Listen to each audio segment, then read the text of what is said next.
Niaje wase, mimi naitwa Roy sasa Katelewa. Mimi ndio CEO wa National Youth Council.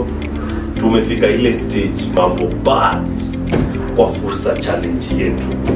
Hii ni stage ambayo tunataka vijana sasa. Hii ni wewe, ni kwako wewe sasa. Umecome up na innovation, lakini tunataka vijana wengine wanaonaje innovation yako, wanaonaje hii idea yako. And this is the phase where lazima wakam wakuvutie mazee. Hii sasa si wewe, hii sasa ni sisi sote.